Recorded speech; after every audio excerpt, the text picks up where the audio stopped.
참 빠르지요, 세월이라는 게. 문득 뒤돌아보면 어느새 우리가 이만큼 와 있습니다. 오늘 하루는 어떠셨나요? 창밖으로 뉘엿뉘엿 넘어가는 해를 보고 있으면 이상하게도 가슴 한 구석이 먹먹해지곤 합니다. 아마도 우리 기억 속에 살고 있는 그리운 풍경 때문이겠지요. 기억나시나요? 해질녘 이면 동네 어귀마다 구수한 된장찌개 냄새가 퍼지고 굴뚝마다 하얀 밥 짓는 연기가 모락모락 피어오르던 그 시절을요. 철수야, 영희야, 밥 먹어라 하고 부르시던 어머니의 목소리가 귓가에 쟁쟁한데 눈을 뜨면 그 골목길은 온데간데 없고 낯선 아파트 숲만 가득합니다. 그때는 참 가난했고 부족한 것 투성이었지만 마음만은 참 넉넉했더랬지요. 이웃집 숟가락 개수까지 훤히 알고 지내며 콩 한 쪽도 나눠 먹던 그정.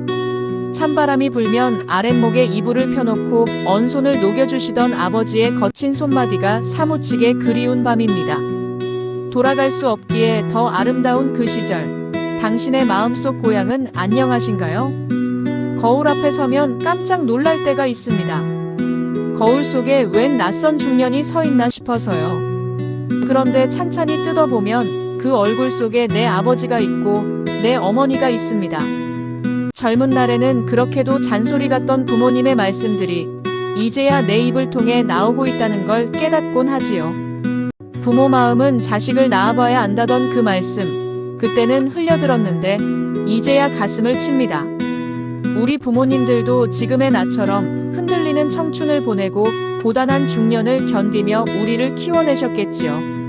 당신의 굽은 등과 갈라진 손등이 삶의 훈장이었다는 것을 내 머리에 서리가 내려앉고 나서야 알게 됩니다. 이제는 우리가 그 자리에 서 있습니다. 누군가의 부모로 혹은 집안의 기둥으로 버티고 서 있는 당신. 때로는 그 무게가 버거워 주저앉고 싶을 때도 있겠지요. 하지만 기억하세요. 당신이 버텨온 그 시간들이 결코 헛되지 않았음을요. 당신은 이미 충분히 훌륭한 부모이자 자랑스러운 자식입니다. 열심히 앞만 보고 달려왔는데 문득 멈춰 서 보니 주변이 너무 조용하다고 느껴질 때가 있습니다. 아이들은 다 커서 품을 떠나고 직장에서도 예전만큼 나를 필요로 하지 않는 것 같은 기분. 우리는 그것을 중년의 위기라 부르기도 하고 빈 둥지 증후군이라 부르기도 합니다. 하지만 여러분, 이 고독을 조금 다르게 바라보면 어떨까요? 그동안 가족을 위해, 회사를 위해 헌신하느라 정작 나를 돌볼 시간은 없었잖아요. 지금 찾아온 이 고독은 어쩌면 신이 우리에게 선물한 온전한 나만의 시간일지도 모릅니다. 외로움이 아니라 고독을 즐겨보세요. 남의 시선 때문에 하지 못했던 취미를 시작해보고 읽고 싶었던 책을 읽고 가고 싶었던 길을 걸어보는 겁니다. 중년의 고독은 형벌이 아니라 비로소 나 자신과 화해하고 깊어지는 숙성의 시간입니다. 흔들리지 않고 피는 꽃이 어디 있으랴 도종환 시인의 말처럼 우리네 중년도 흔들리며 더 단단해지고 있는 중입니다. 젊은 시절 불꽃 같던 사랑은 이제 은은한 숯불처럼 변했습니다. 때로는 대면대면하고 때로는 꼴보기 싫을 때도 있는 내 옆의 배우자. 하지만 곰곰이 생각해보면 내 인생의 가장 찬란한 순간과 가장 비참한 순간을 모두 지켜봐준 유일한 목격자이자 친구입니다. 여보, 고생했어. 당신 덕분이야. 이 짧은 한마디 건네기가 왜 그리 어려운지요. 오늘은 쑥스러움을 무릅쓰고 옆에 있는 사람의 손을 한번 잡아보세요. 거친 손바닥에서 전해지는 온기가 100마디 말보다 더 큰 위로가 될 것입니다. 그리고 우리 자식들. 내 품 안의 자식인 줄만 알았는데 어느새 훌쩍 커버린 뒷모습을 보면 대견하면서도 섭섭하지요. 너무 꽉 쥐려고 하지 마세요. 모래를 꽉 쥐면 손가락 사이로 빠져나가듯 자식도 적당한 거리를 둘 때 더 애틋해지는 법입니다. 그저 묵묵히 그 자리에 서서 아이들이 힘들 때 돌아와 쉴 수 있는 그늘이 되어주면 그것으로 충분합니다. 잠시 옛날 이야기 하나 해드릴까요? 조선 숙종 때 가난하지만 글 읽기를 좋아하던 박선비라는 사람이 살았습니다. 어느 해 겨울, 눈은 펑펑 쏟아지는데 쌀독은 바닥을 드러냈지요. 아내가 한숨을 쉬며 여보, 당장 오늘 저녁 끼니가 없습니다. 라고 하자 박선비는 껄껄 웃으며 말했습니다. 부인, 우리보다 더 배고픈 이가 옆집에 살고 있지 않소? 내가 그를 7배를 채울 테니 남은 누룽지라도 긁어 옆집 홀어머니께 갖다 드리시오. 아내는 기가 막혔지만 남편의 뜻을 따라 그 얼마 안 되는 누룽지를 옆집에 건넸습니다. 그런데 그날 밤 밖에서 인기척이 들려나가 보니 쌀가마니 하나가 덩그러니 놓여있는 게 아니겠습니까?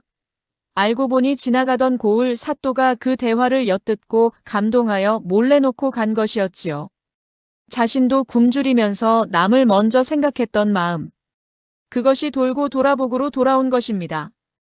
우리가 사는 세상이 각박하다지만 베푸는 마음은 결코 사라지지 않고 어딘가에 쌓여 우리를 지켜준다는 옛 어른들의 지혜, 참으로 곱지 않습니까? 요즘 유튜브를 보면 사이다 같은 권선징악 이야기가 참 인기지요. 조선시대에도 그런 통쾌한 이야기가 있었습니다. 한 고을의 욕심쟁이로 소문난 최 부자와 그 집에서 머슴살이를 하던 돌석이가 있었습니다. 최 부자는 소작농들을 괴롭히고 곳간에 재물을 쌓기 바빴지만 돌석이는 비가 오나 눈이 오나 성실하게 일하며 틈틈이 버려진 땅을 개간에 콩을 심었지요. 세월이 흘러 큰 흉년이 들었습니다. 최 부자는 쌀값을 10배로 올려 팔려다 분노한 민심과 관아의 조사를 받게 되어 재산을 몰수당하고 하루아침에 알거지가 되었습니다. 반면 돌석이는 그동안 척박한 땅에서 거둔 콩을 굶주린 마을 사람들에게 나눠주었습니다. 이 소문이 임금님의 귀에까지 들어가 돌석이는 천민의 신분을 벗고 면천된 것은 물론 벼슬까지 얻게 되었다는 이야기입니다. 뿌린 대로 거둔다. 예나 지금이나 변치 않는 진리입니다. 남을 짓밟고 얻은 부는 모래성처럼 무너지지만 성실과 덕으로 쌓은 탑은 비바람에도 끄떡없다는 사실. 오늘을 사는 우리에게도 시사하는 바가 크지요? 자, 이번에는 조금 현실적인 이야기를 해볼까요? 요즘 뉴스만 틀면 들려오는 경제 소식들, 머리가 지끈거리시죠? 2026년 세상은 인공지능이다 뭐다 하며 급변하고 있습니다. 주식시장은 롤러코스터를 타고 부동산은 어디로 튈지 모르는 상황입니다. 유튜브를 보면 지금 당장 여기에 투자해라. 이거 안 사면 벼락거지 된다며 불안감을 조성하는 말들이 넘쳐납니다. 하지만 우리 나이쯤 되면 알게 되는 것이 하나 있습니다. 바로 지키는 것의 미덕입니다. 젊었을 때는 공격적으로 불리는 것이 중요했다면 지금은 애써 모은 소중한 자산을 안전하게 지키는 것이 최고의 재테크입니다. 일확천금의 유혹에 흔들리기엔 우리가 흘려온 땀방울이 너무나 귀합니다. 금이나 우량한 배당주 혹은 안전한 예금처럼 마음 편히 발 뻗고 잘 수 있는 곳에 눈을 돌리세요. 돈은 우리 삶을 편리하게 해주는 도구일 뿐 돈 자체가 주인이 되어서는 안 됩니다. 내 노후를 지켜줄 최소한의 울타리를 튼튼히 하되 남은 떡이 커 보인다고 무리하게 담장을 넘지는 마십시오. 마음의 평화가 가장 큰 수익률입니다.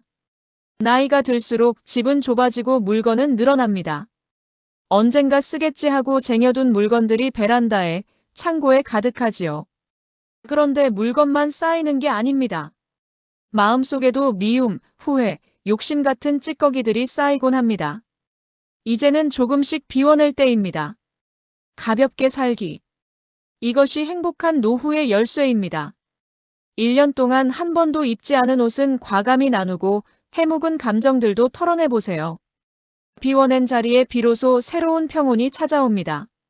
그리고 무엇보다 중요한 것, 바로 건강이지요. 천하를 얻어도 건강을 잃으면 무슨 소용이겠습니까? 비싼 보약보다 더 좋은 것은 매일 30분씩 걷는 습관, 그리고 소식하는 습관입니다. 내 몸이 보내는 작은 신호들을 무시하지 마세요. 건강해야 자식에게 짐이 되지 않고 건강해야 내가 꿈꾸던 노년의 자유를 누릴 수 있습니다. 오늘 당장 운동화 끈을 조여매고 밖으로 나가보는 건 어떨까요? 우리가 인생의 황혼을 아름답게 물들이기 위해 꼭 경계해야 할 것들이 있습니다. 첫째, 달콤한 말을 조심하세요. 외로움을 파고드는 사기꾼들의 목소리는 언제나 친절하고 다정합니다. 모르는 전화, 지나치게 높은 이익을 보장한다는 말, 자식 같다고 다가오는 낯선 일을 경계하세요. 돌다리도 두들겨보고 건너는 지혜가 필요합니다. 둘째, 내가 왕년애라는 말을 줄이세요. 입은 닫고 지갑은 열라는 말이 있지요. 나이 들어 대접받는 비결은 훈수가 아니라 경청입니다. 내 경험이 정답이 아닐 수 있음을 인정할 때 젊은이들도 우리를 꼰대가 아닌 인생 선배로 존경할 것입니다. 셋째, 낙상을 조심하세요. 마음은 청춘인데 몸은 예전 같지 않습니다. 급하게 움직이지 마시고 한 템포 천천히. 뼈가 약해지는 시기인 만큼 넘어지는 사고는 노년의 삶을 송두리째 흔들 수 있습니다. 항상 조심, 또 조심하십시오. 이야기를 나누다 보니 어느덧 시간이 이렇게 흘렀네요. 오늘 드린 이야기들이 여러분의 마음에 작은 위로가 되었으면 좋겠습니다. 인생은 60부터라는 말이 그저 위로가 아닌 현실이 된 세상입니다. 아직 우리에겐 사랑할 사람도 많고 웃을 일도 많이 남아 있습니다. 늙어가는 것이 아니라 좋은 와인처럼 향기롭게 익어가는 것이라 믿습니다. 친한 친구에게 안부 전화 한 통 걸 수 있는 여유, 길가에 핀 이름 모를 꽃을 보고 감탄할 수 있는 감성. 그것만 잃지 않는다면 당신의 매일은 여전히 봄날일 것입니다. 오늘 밤은 걱정일랑 내려놓고 편안하게 주무세요. 당신은 그동안 치열하게 살아온 것만으로도 충분히 박수받을 자격이 있는 사람입니다. 고맙습니다. 그리고 사랑합니다. 당신의 아름다운 인생 이막을 진심으로 응원합니다.